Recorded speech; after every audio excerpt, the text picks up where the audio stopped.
Kita ngayal sebentar, karena selama 7 presiden telah lalu, Indonesia menjadi negara yang ditakuti oleh negara lain hanya ketika Soekarno menjadi presiden. Pada saat tahun 60-an, Indonesia dekat dengan Uni Soviet, juga dekat dengan Amerika, sehingga kedua negara tersebut memberikan banyak bantuan baik militer maupun ekonomi. Mainnya Soekarno lincah di kedua kekuatan bipolar dunia waktu tahun 60-an, sampai saat ini belum ada presiden Indonesia yang bisa menyamai lobi politiknya tersebut. Karena itu Indonesia di tahun 60-an adalah negara paling kuat di selatan Khatulistiwa. Australia sebagai negara kuat di selatan menganggap Indonesia adalah ancaman dari utara dalam buku putih pertahanan mereka hingga saat ini. Apakah nanti Pak Prabowo akan ofensif seperti Pak Karno? Kita belum tahu, karena mantan presiden nomor 7 itu meninggalkan banyak pekerjaan rumah sehabis pesta besar-besaran selama 10 tahun kemarin, sampai pada mabok semua yang hadir di pesta. Tinggal Pak Prabowo yang membersihkan sisa-sisa kemegahan sesaat yang hanya dinikmati segelintir manusia elit di atas sana berserta keluarganya. Mulai dari hutang yang besar sampai kekacauan politik yang terjadi di tanah air akan banyak merepotkan Pak Prabowo, seperti dicerminkan pada tanda tangan Pak Prabowo yang huruf P-nya besar menutupi semua nama beliau. Simbol tersebut kalau di dunia grafologi memang simbol Pak Prabowo akan menanggung beban yang besar selama hidupnya, selama jabatannya, karena pilihan tanda tangannya tersebut. Memang nasibnya Pak Prabowo harus melanjutkan apa yang dilakukan presiden sebelumnya yang tanda tangannya di ujungnya nukik ke bawah,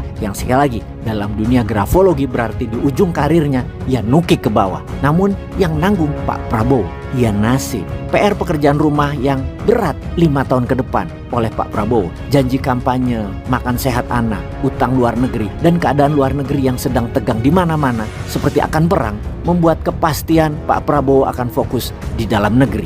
Sekarang apa yang kita khayalkan seperti kalimat di awal tadi? Di tahun 2024-2029 adalah masa Pak Prabowo urus internal, dan salah satu peluang yang dianalisa banyak orang adalah siapa yang akan main politik dalam negeri selama 5 tahun ke depan yang akan menjadikan kandidat berpeluang untuk manggung di tahun 2029 jadi orang nomor 1 di Indonesia itu siapa saja. Maka kekuatan pertama adalah kekuatan pilkada November 2024 ini, karena ketika pilpres 2029 nanti mereka merupakan kepala daerah yang masih menjabat di wilayah masing-masing. Karena itu provinsi besar seperti Sumatera Utara, seluruh Jawa, Bali, dan Sulawesi menjadi rebutan mereka yang mau main di tahun 2029. Itulah kenapa kita membahas hal ini sekarang. Tentunya yang nanti akan manggung masih Pak Prabowo, Mas Gibran, Mas AHY karena punya partai. Dan apakah Mas Anies masih akan manggung di tahun 2029 atau ada kandidat baru lagi? Kalau Pak Andika menang di Jawa Tengah jadi gubernur, Andika bisa calon kuat presiden dari PDIP. Juga kalau Ridwan Kamil menang di Jakarta, maka RK juga bisa calon kuat bersama Gibran kalau Pak Prabowo punya skenario lain. Kalau di Jawa Tengah Pak Lutfi gagal memenangkan, maka Andika dan Edi Rahmayadi menang di Sumatera Utara mengalahkan Bobi, maka calon dari Raja Solo hanya Gibran di tahun 2029. Tanpa wilayah kuat mungkin hanya ada Partai Golkar saja di Banten dan Jawa Timur, namun hometown Solo balik ke PDIP bisa-bisa. Lalu apa yang kita khayalkan seperti di awal narasi?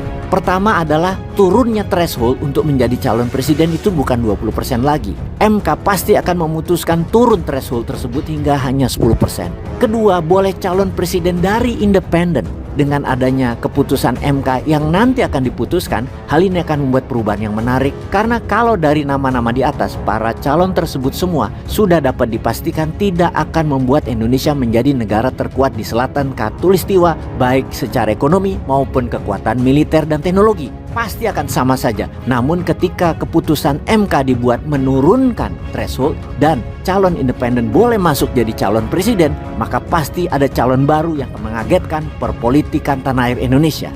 Sudah siap? Peace.